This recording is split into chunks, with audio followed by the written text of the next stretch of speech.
Hello again. Well, overtraining, it's not really a funny situation to have to experience. It's very unpleasant, and if you get a chronic state of overtraining, then you could have to take weeks, months, years. So it's a good thing to try and avoid overtraining, and if you get into some sort of overtraining or fatigue state, then learning how to deal with it and being objective and careful about how you get yourself back into training is really important. There are lots of terms: overreaching, functional overreaching, non-functional overreaching, overtraining. But I don't think it's worth worrying too much about the names. Just know that you're tired, and if you're overly tired and you're not recovering and your performance is going downhill, then you need to do something about it. But obviously you have to be tired to get fitter, because you have to stress your body more than it's used to. So you have to do something that your body needs to react to and respond to build, adapt, and then get fitter and stronger. So it's normal to get tired when you're training hard. It's just that you have to not get so tired that you can't recover from it quite quickly. If you do too much and it takes a really long time to recover, you don't end up building fitness, because you lose more fitness during the recovery period than you've actually gained during the hard period. And if you get into a state where your performance is just going down and down, then that's basically a good indication that you've gone a bit too far. And remember, although it's important to stress your body and stimulate it so that it responds and adapts and builds fitness, there are lots of other stresses from outside your training that have an impact on your resilience to training and the amount of recovery that you need and how hard you can train for how long. So if you do a certain amount of training in a happy and low stress period in your life, perhaps when we were all younger, you seemed we were much more resilient. Okay, physiologically we're more resilient, but mentally there's a lot less going on. So the external stresses are less, and the life's a bit less complicated, so we can probably do more training and adapt more quickly. So even taking out the physiological side of things, all the external stresses and the complications of life pile on top, and therefore it takes us longer to recover, and we can perhaps deal with a bit less training stress. So sometimes you'll have good periods in life where you can train harder and recover from a certain amount of training, and you might have not so good periods in life where if you try and train at the same level, you can't recover from it, and that's when you end up in this overtraining syndrome or getting excessively tired and then struggling to recover from it. So in terms of symptoms of overtraining, signs of overtraining, well, that's quite well established, it's quite well researched.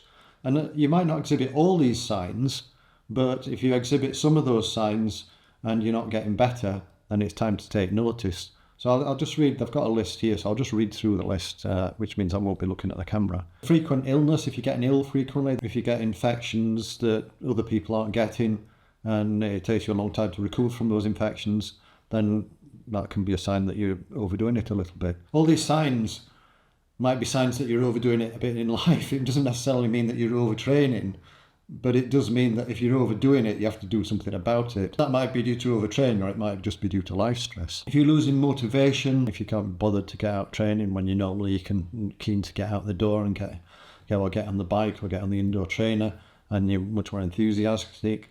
If you notice a sign of change, to being less and less enthusiastic, and you just can't be bothered to do the training or do the events. Loss of libido, so your sex drive's gone down a bit, you're not interested. And disturbed sleep is a really big sign. Not being able to get sleep, waking up early, any sort of sign of disturbed sleep. So we're basically looking for things that aren't normal, that are negative feelings. Unusual thirst, especially at night. Mood changes, drifting of heart rate more than usual, so drift of heart rate relative to power zone, so your heart rate drift is a bit different to normal. Might mean that you're not able to handle the training as effectively as you were doing. Unexplained loss of performance, increased perceived exertion for a given workload. So if you're normally producing, if you normally can work on a climb at around about your FTP, and then you find that you're struggling to work up that climbing in your training zone 2, then that can be a sign something's happened, something's wrong. I mean, these might be short-term problems or long-term problems, but it's still important to take notice and keep track of them. Unusual achiness, unusual muscle pains, injury, if you're frequently getting injured, things it means that your muscles aren't perhaps recovering as quickly as they could be, or there's some sort of excess stress on your body. Weight loss, either planned or unplanned, if you're getting losing a lot of weight when you normally expect to be losing weight, or even if you're losing a lot of weight and you plan to lose weight, that's a time to also be careful, because it means you're obviously under fueling, because you can't lose weight without under fueling. So it might be a time that you have to back off training a bit to lose that weight, if you want to shift the weight and then pick things up again when you're eating normally, when you're fueling adequately. And amenorrhea is something that women experience, like basically when they stop having a period. And that used to be a big thing. You know, people used to, when I was running when I was younger, there were female athletes, if they were having a period, they thought they were too fat. So, but now a lot more research has been done, and a lot more understanding, and a lot more people are respecting their health a lot better, and actually performance is a lot better. So if you stop having your periods, then that's a bad sign. It's not a good sign. It's not good to be too thin, because other things are going to start going wrong, and you're going to start getting ill, and you might lead to serious problems. One of my friends actually at that time ended up with a stress fracture in her hip as a consequence of just not eating properly. And obviously that is a serious thing. You're going to lose a lot of fitness if you have a broken hip. You have to stop training completely, and also it could have a big impact on your life. And of course you may never recover from anorexia or under fueling, so be careful. It's not worth it, and you won't make the gains that you want to make anyway. So if you're showing a few of these warning signs, then it's time to do something about it. It's all common sense. You can read any blog basically that says how to build up training gradually. Don't take big jumps in training volume, don't take big jumps in intensity, and build in planned rest periods. It's important that rather than being forced to take a rest when you're feeling excessively tired, plan to take a rest. And by doing similar things on the same day each week, you can work out when it's best to plan your rest days during the week, so that you can optimize your performance in the most important training sessions. And also you can learn, can you do like 2 hard weeks, 1 easy week, 3 hard weeks, 1 easy week? Learn about what sort of weekly cycle works. And remember, this isn't just a physical thing, it's a mental thing as well. So some people can focus quite well on 2 weeks. They quite like a 2-week hard training and then have an easy week, because it's quite easy to see the end of 2 weeks coming up, so you can work, feel like you're really working. Whereas they might struggle with 3 weeks hard and then an easy week. So remember, it's what works for you mentally as well as physically. So don't rely everything on physical side of things, because the mindset at least is important. And the reason you take these breaks every few weeks is because fatigue's cumulative. So 1 week at a certain intensity, like a 10-hour training week, might be okay for you for 1 week, but 2 10-hour training weeks in a row might not be okay for you, and 3 10-hour training weeks in a row might not be okay for you. So that's basically when you're getting back, or to avoid overtraining. If you've got overtraining, if you've got an overtraining syndrome, if you're excessively tired, you're experiencing these symptoms, then basically you need to back off, you need to rest, initially you could try doing a bit less training, have an easier week of training, see whether you feel better at the end of that. And if you don't get better at the end of a week's easy training, then you might be starting to get into a bit of trouble. So then you should probably take a few days off completely, and then start doing things at a sort of baseline intensity. Unless you're really severely overtrained, you can probably start doing something at a comfortable level rather than stopping completely. You might be just going for a few walks, or it might be doing for me it's my 5 5s and a 10, so 5 by 35 minutes rides a week and a 70-minute ride a week.